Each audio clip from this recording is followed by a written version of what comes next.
ಮೇಷರಾಶಿಗೆ ತಾತ್ಕಾಲಿಕವಾಗಿ ಗುರುವಿನ ಅನುಕೂಲ ಸಿಗ್ತಕ್ಕಂಥದ್ದು, ಗುರುಬಲ ಸಿಗ್ತಕ್ಕಂಥದ್ದು ಅಂತ ನಾನು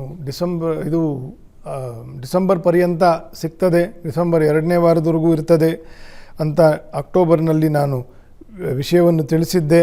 ಆ ತಿಂಗಳಲ್ಲಿ ಇದ್ದೀರಿ ಮೇಷರಾಶಿಯವರು. ವಿಶೇಷವಾಗಿರ್ತಕ್ಕಂಥ ಸ್ಥಾನಮಾನ, ಶನಿ ದೋಷವೂ ಕೂಡ ಪರಿಹಾರ ಆಗ್ತಕ್ಕಂಥದ್ದು. ಕರ್ಕರಾಶಿಗೆ ಗುರು ಬಂದಾಗ ಒಂದು ಫಲ, ಅವನು ಅಲ್ಲಿ ವಕ್ರಿ ಆಗ್ತಕ್ಕಂಥದ್ದು ಇನ್ನೊಂದು ಫಲ. ಅವನ ಪಂಚಮ ದೃಷ್ಟಿಯು ನಿಮಗೆ ಕುಜನ ಮನೆಗೆ ಇರತಕ್ಕಂಥದ್ದು ಇನ್ನೊಂದು ಫಲ. ಅವನ 9ನೇ ದೃಷ್ಟಿಯು ವಕ್ರಿ ಶನಿಯ ಮೇಲೆ, ನಿಮಗೆ ಜನ್ಮ ಶನಿಯ ದೋಷ ನಡೀತಾ ಇದೆ, ಅದರ ಮೇಲೆ ಗುರುವಿನ ದೃಷ್ಟಿ ಬೀಳ್ತಕ್ಕಂಥದ್ದು 4ನೇ ಫಲ. ಇಷ್ಟು ವಿಶೇಷವಾಗಿರ್ತಕ್ಕಂಥ ಒಂದು ಫಲವನ್ನು ಗುರುವಿನ ಯೋಗದಿಂದ ಮೇಷರಾಶಿಯವರು ಪಡಿತೀರಿ.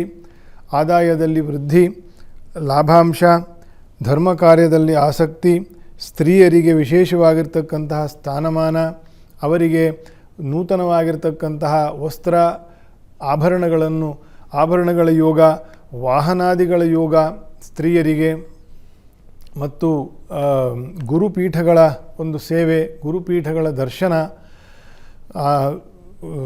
ಗುರುಗಳ ನಿಮ್ಮ ಗ್ರಾಮಗಳಿಗೆ, ನಿಮ್ಮ ಮನೆಗಳಿಗೆ ಗುರುಗಳ ಯೋಗಿಗಳ ಆಗಮನ, ಈ ರೀತಿಯ ಅನೇಕ ಅತ್ಯಂತ ಶುಭಕರವಾಗಿರ್ತಕ್ಕಂತಹ ಯೋಗಗಳು ಈ ತಿಂಗಳು ಮೇಷರಾಶಿಯವರಿಗೆ ಸಂಬಂಧದಲ್ಲಿ ಸಿಗುವುದಿದೆ.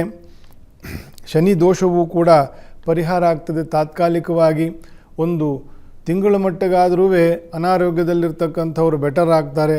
ಏನೋ ಒಂದು ಅಪಾಯ, ದೊಡ್ಡ ಕಾಯಿಲೆಗೆ ತಿರುಗ್ತಕ್ಕಂಥ ಒಂದು ಸನ್ನಿವೇಶ ಸಡನ್ನಾಗಿ ದಿಢೀರಾಗಿ ಪರಿಹಾರ ಆಗ್ತಕ್ಕಂಥ ಯೋಗವನ್ನು ಕೂಡ ಅನೇಕರು ಅನುಭವಕ್ಕೆ ಬರಬಹುದು.